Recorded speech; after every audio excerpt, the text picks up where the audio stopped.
Hello बच्चों, good morning, सुप्रभात। जैसा कि पिछली क्लास में हम लोगों ने पढ़ा था दुर्बल अम्ल तक बता दिए थे। H2SO3, HNO3, फार्मिक एसिड, ये सब क्या हैं? दुर्बल अम्ल हैं। अब आते हैं अम्ल की क्षारकता पर। किस पर? अम्ल की क्षारकता पर। बेसिसिटी ऑफ एसिड क्या बोलते हैं इसको इंग्लिश में?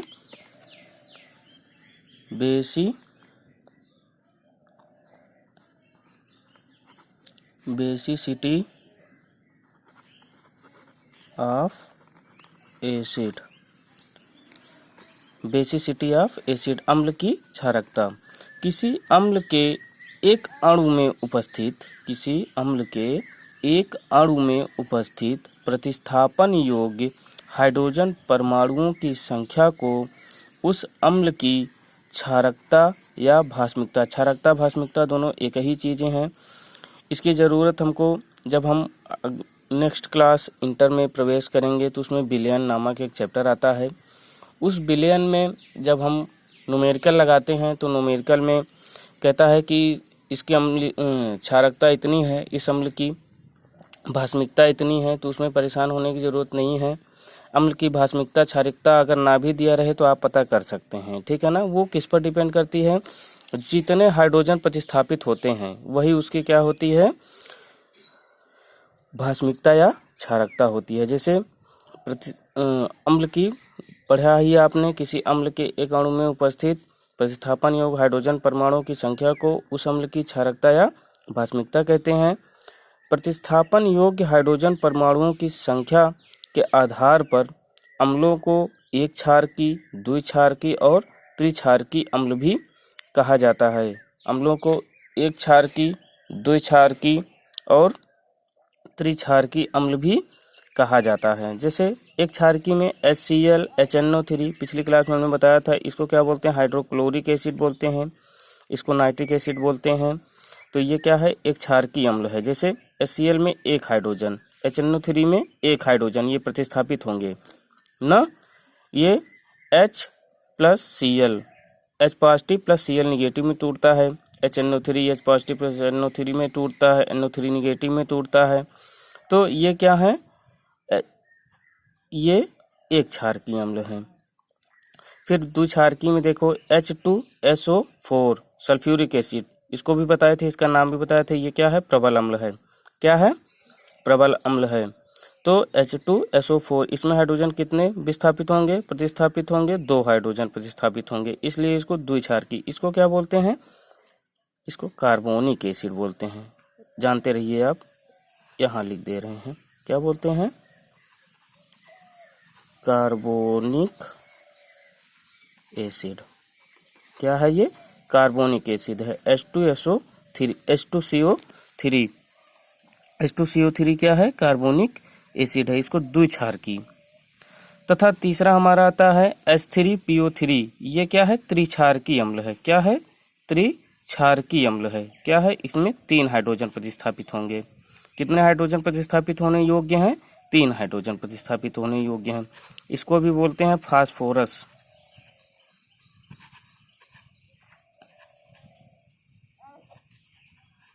Phosphorus acid. क्या है ये? फास्फोरस एसिड है, ठीक है ना। इसका नाम जानते रहिए, फास्फोरस एसिड। क्या? फास्फोरस अम्ल,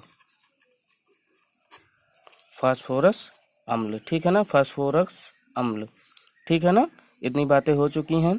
अब आते हैं हम अपनी अगली हेडिंग क्षार पर। किस पर आते हैं? क्षार पर। चलो क्षार पढ़ते हैं। देखो बच्चों, आते हैं हम क्षार पर। क्षार उन पदार्थों को, इसकी सामान्य परिभाषा देखिए आप पहले। जिन पदार्थों का स्वाद कड़वा तथा स्पर्श करने पर साबुन जैसा प्रतीत होता है उन्हें क्षार कहते हैं। क्षार को एल्काली बोलते हैं, ठीक है। मतलब कैसा? कड़वा हो, तीखा हो। तीखा मतलब एक कसीला स्वाद होता है, मतलब जो अच्छा ना लगे। कड़वा हो, वो क्या है? जैसे स्पर्श करने पर साबुन जैसा झाग देता है, उन्हें क्षार कहते हैं। जैसे खाने का सोडा होता है, इसको जब आप खाएंगे तो एक अजीब सी फीलिंग आपको महसूस होगी, कड़वाहट की। ये क्या है? क्षार है।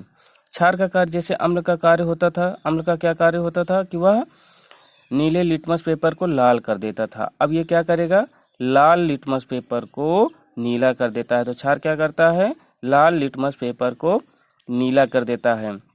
ये तो एक हिसाब से आपको पहचान बताई जा रही है। क्या बताई जा रही है, पहचान, कि आप कैसे पहचानेंगे किसी भी चीज़ को चख करके।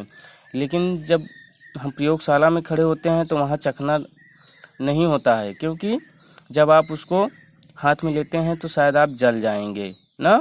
तो इसलिए क्या करता है, उसको चेक करते हैं। एक लाल लिटमस पेपर लेते हैं, उस पर हम उस लिक्विड को डालते हैं। अगर लाल लिटमस पेपर नीला हो गया तो वह क्षार है, नहीं तो वह क्षार नहीं है। चेक करने के लिए 2 लिटमस पेपर होते हैं। जैसे पहला हमको लाल और नीला 2 लिटमस पेपर मिलता है। तो अगर हमको अम्ल की पहचान करनी है तो हम नीला लिटमस पेपर लेंगे, और अगर हमको क्षार की पहचान करनी है तो हम लाल लिटमस पेपर लेंगे। नीला लिटमस पेपर लेंगे अम्ल के लिए, और क्षार के लिए कैसा लिटमस पेपर लेंगे, लाल। ठीक है ना, ये बातें याद रखना। चलिए आते हैं हम अपनी अगली हेडिंग पर। क्षार होते कौन कौन हैं, ये हमको जानना है ना। तो जैसे क्षार, जैसे में आप देखिए कि जैसे NaOH क्या है, NaOH, इसको बोलते हैं सोडियम हाइड्रोक्साइड। क्या बोलते हैं, सोडियम हाइड्रोक्साइड। ठीक, फिर KOH, ये पोटेशियम हाइड्रोक्साइड है। क्या है, पोटेशियम हाइड्रोक्साइड। ठीक, फिर ऐसे CaOH का होल ट्वाइस,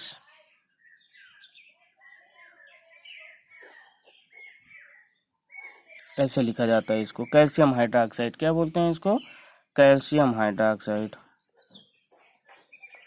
इसको कैल्शियम हाइड्रोक्साइड बोलते हैं आदि। ये सब क्या है, क्षार हैं। ठीक है ना। ये परिभाषा तो जनरल पहचान की परिभाषा है।